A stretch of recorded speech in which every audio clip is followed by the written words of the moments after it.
Track 1. My family isn't very big. There's just my son and me. I'm a single parent. For the last 10 years, I've been concentrating on looking after my son James, who's now 14. But now I've met someone special, and we've just got engaged. My fiancé has 4 kids of his own, and we're going to get married in July. James is really excited about it. He's looking forward to having brothers and sisters in his new step family. We live as one big extended family. There are 7 of us in our household. Besides my husband and me and our children, there's my aunt and 2 of my cousins. I stay at home and care for my mother because she's quite old and can't look after herself. Obviously, we suffer from a lack of space in the house, but we all get on well. Track 2. As we have seen, changes in the structure of the family are constantly occurring. Extended to nuclear, patrifocal to a more equal footing between the sexes, and dual parenting to single parenting.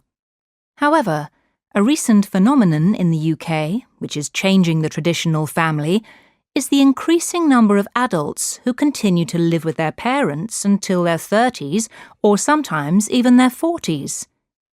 The UK has traditionally been a society where offspring leave the family home in their late teens or early 20s to set up their own home and families. But in the last 25 years, this has decreased. Official statistics released by the Office of National Statistics show that today 10% of men in their early 30s still live with their parents. This compares with 5% of women in this age range. The reasons for this are complex and varied.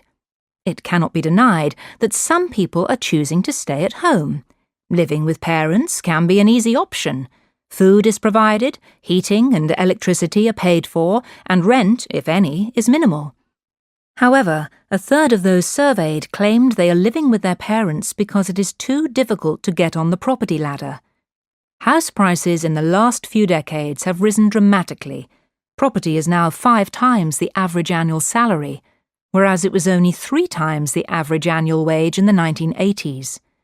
This fact, coupled with high unemployment amongst young people, makes it virtually impossible for a single person to buy a home or even rent. The number of students going on to higher education has also been steadily increasing. Many of these students return home after finishing their studies as a result of the student debt they have accumulated. It can take many years to pay this off, and if the burden of rent or a mortgage is added to that, it can be just too much for a young adult's pocket. However, help is now at hand. The government is tackling some of the problems that cause people to remain with their parents with a new scheme, the Affordable Housing Scheme. This aims to help people part buy a house or flat by making housing more affordable for first-time buyers and possibly taking the strain away from elderly parents. Track 3. The family is a topic which we will look at in great detail this term. For sociologists, the family is often seen as the beginning of socialisation. Indeed, it is the seed of society itself. In recent decades, many old people have no longer been able to rely on their offspring for support, which was common 50 years ago. Many children are brought up by only one parent, something virtually unheard of before the 1960s. We can certainly say that during the last half-century, we have seen an enormous change in traditional family structures. The extended family lasted well into the early 1900s, and this kind of strong family unit was essential due to property ownership. Housing often was scarce, and it was necessary for people to live with parents and take over the property when their parents died. Of course, people still benefit from their family line. Still today, people generally inherit any money that their mother or father might have. In the UK, the last 50 years has also seen a decrease in the number of offspring parents have, whereas in the 1950s, only 10% of offspring were only children. This number has risen. Nowadays, this is the case for just over a third of children. Track 4. In Victorian times, the upper classes made up less than 3% of the entire population of Britain, yet this class held more than 90% of the country's wealth. This shows the massive gap there was between rich and poor, a gap which has shrunk considerably in the last century. Today, we're going to look at the wide differences in family life between rich and poor in Victorian times. Let's begin with the upper classes. The upper classes of the Victorian period were generally the nobility or the clergy. Most of their servants were very poorly paid, but were always accommodated within the homes of upper-class Victorian families, so they didn't have to pay for accommodation, food, and often clothing. The money which they did earn, they normally sent home to their families. Many Victorian servants came from the countryside, where the effects of the Industrial Revolution had resulted in job losses. Amongst these servants were cooks, housemaids, stable hands and butlers. The family would also employ a nanny, who, although employed by the family, was not traditionally seen as a servant. A nanny's primary role was to care for the children. She was responsible for teaching the children how to behave, looking after them when they were ill, and instilling discipline into them. Nannies did not, however, educate the children. Generally, children from wealthy families did not attend school outside the family home. Tutors would come to the house to do this, and although on occasion mothers taught their children to read and fathers gave their children some instruction in Latin, this was not a common occurrence. Now, the Victorian upper classes had the reputation of being quite cruel, but this wasn't always the case. They were also quite charitable. Ragged schools were set up with funding from the upper classes so that poor children could have some form of education. Additionally, most Victorian parents were very proud of their children, who were often seen as prized possessions. This goes against the common idea that parents were very hard on their children. In fact, the opposite was generally the rule. However, the situation for lower-class families was very different. In the lower classes, child labour was rife. Children, as young as 8, earned a living as chimney sweeps for wealthy houses. Now, let's move on to looking at the lower-class families in more detail. You'll find that very often... Track 5. We are all familiar with the nuclear family, which has been the dominant family structure in the UK for the last 60 years at least. However, recent changes show that our idea of the traditional nuclear family as the cornerstone of British family life is changing. There have been emerging patterns which are eroding this structure, namely the rise of step families, cohabitation, lone parenting, and the rapid increase in those living alone. We are going to explore these areas in turn and look at their effect in terms of the family. Firstly, step families are becoming more and more common. Step families are created when one or both partners have a child or children from a previous relationship. In 1980, the percentage of children under 13 who were living with one parent and their new partner was just 4%. In 2008, this figure had increased to 20%. The USA has seen an even greater rise. New statistics show that almost half of under 13s are living in a step family. Now, we can still call the step family structure a nuclear family, as it does follow the structure of two parents and dependent children. However, it also creates somewhat of a nuclear blur.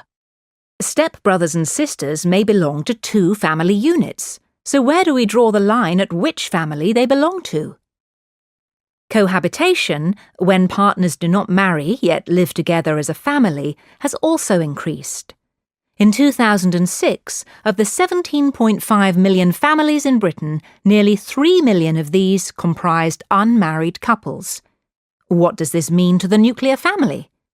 Firstly, the traditional view of a nuclear family requires married parents, so we can't put these types of family under this umbrella. Statistics show that even if cohabiting couples have children, they are more likely to separate than their married equivalents. Lastly, we need to look at the rise of the DINKs, which stands for Dual Income, No Kids. As Clark and Henwood outline, many cohabiting couples are choosing a life without children, putting consumer spending first. Lone parenting is a relatively recent family structure, which has rapidly grown in the last half-century.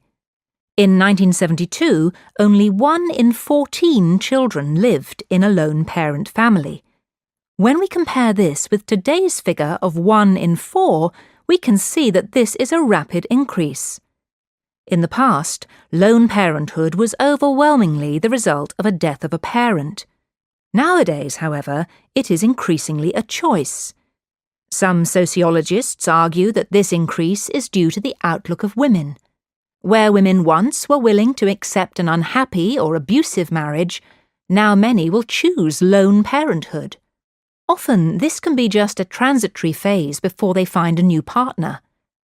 This view of women's attitudes and lone parenting is highly debated because some figures show that the largest group of lone parents are mothers who have never married. You can find counter-arguments for these ideas in Butler and Jones. One difficulty for single parents is that they are a social group who are much more likely to suffer from poverty and hardship. They are more likely to live in rented accommodation and have childcare issues. Lastly, an increasing number of people are choosing to live alone. The number of people living alone in Britain has more than doubled in the last 20 years.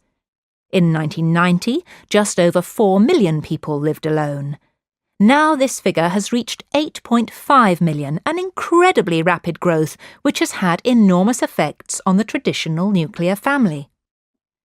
This number represents a great chunk of the population who, either by choice or necessity, are outside the traditional family unit. Some think that these changes may not help the community. In fact, there are many arguments that this rise in alternative household structures will create a more isolationist and less community-based society, where close bonds, which are usually formed within the family, have no place. Leaving aside whether or not the housing even exists for this boom, an important factor which must be looked at is the disproportionate expense for those living on their own.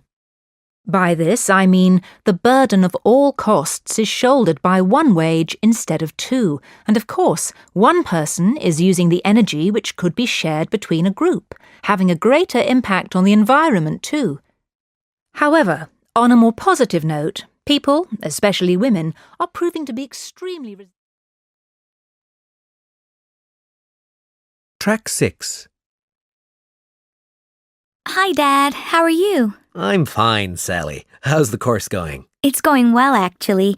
I'm really enjoying my math course at the moment, mainly because it's not that difficult compared to the other modules. Good. And what about the tutors? What are they like? Well, I've got 4, and they're all highly knowledgeable. But Professor Jones is my favorite. I really respond well to the way he teaches. And are your fellow students nice too? Yes. I've made lots of new friends, and everyone seems to be very hardworking. The course has lots of group work, but to be honest, this isn't really the way I like to study. I prefer to study alone. Oh, well, I suppose not everything can be perfect. I know, Dad. You're right. In fact, there is one thing I'm a bit concerned about. My statistics module. I think I might not pass it. Well, let's wait and see, shall we? There's plenty of time to improve. Don't worry about it yet, okay? Thanks, Dad. I'll try not to. Track 7. Hi, Jane. How are you settling into life at university? Fine, except I don't really know what there is to do in town. I haven't had time to look around yet. You've been here for a year. Could you give me some ideas? Of course. There's lots of places for students. Firstly, if you go across the bridge over the river outside the campus and turn left... Oh, no, sorry. That's the garage. Turn right. Then you'll get to the bowling alley, which is really popular at the weekends because it's so close to the campus. On Friday nights, they have a special discount for students. Oh, that's great. I love bowling. So, do you like sports, Jane? Yes, I go running and swimming, and I play badminton. In that case, there's a running track behind the university campus, and I think they have a badminton court at the sports centre. Actually, I'm happy just to run in the park. Well, there's a large park in town too. If you go down the road opposite the bowling alley and take the first right, then you'll get to the park. It's quite big, and there's a lake in it. You can take a boat out on it. The university rowing team practice there. What about places to eat out? Are there any good student hangouts? Absolutely. There's the Elm Tree Cafe, which is down the road from the post office, in the opposite direction from the river. The cafe is on a fork in the main road, and it's quite an institution round here. OK, well, I'll have to check it out. I'm looking for a part-time job, so maybe I'll be able to find work there. You should try. They're always looking for new staff, and they often hire students. Now, have I forgotten any other important places? Oh, yes. You like sport, so I should mention the leisure centre. Don't get it confused with the swimming baths, which are down the road from the supermarket. The leisure centre is opposite. There aren't any swimming baths there, but you can get a student leisure card which will let you into both. So, you see, there is quite a lot to do in this town. It seems like there is. Well, thanks for all the information, Sophie. No problem. See you soon. Track 8. Hello. Have you come to enrol for your course or pay your fees? Both actually. OK, that's fine. You can enrol here with me and then go to the next desk for fee payment. So, first of all, can I have your name? Yes, it's Peter Taylor. That's Taylor with a Y. So, it's Taylor. That's right. Do you need my middle name? No, just your first and last names, thanks. And what course are you doing? I'm taking a BSc in economics. OK, that's in the Faculty of Mathematics. Oh, I thought it was in the Faculty of Business and Management. It was last year, but the course has moved to the Mathematics faculty this year. Oh, thanks for letting me know. No problem. Now, where are you going to be living? On campus or in private accommodation? University accommodation. I'm in room 112, Ashley Residence. Did you say Ashley Residence, the one in Duke Street? It's just that there's another residence called ASCII Residence, so it's confusing sometimes. I don't want to make a mistake on the computer records, otherwise you won't receive any university mail. It's definitely Ashley. ASHLEY. Great. And what about your home address? On our records it says 56 Grove Street, Manchester, M1 9JA. Is that correct? Actually, there's a small mistake. It's M4, not M1. The rest is correct, 9JA. OK, I think that's all. You're enrolled on your course, so you can go and pay your fees now. Thanks, bye.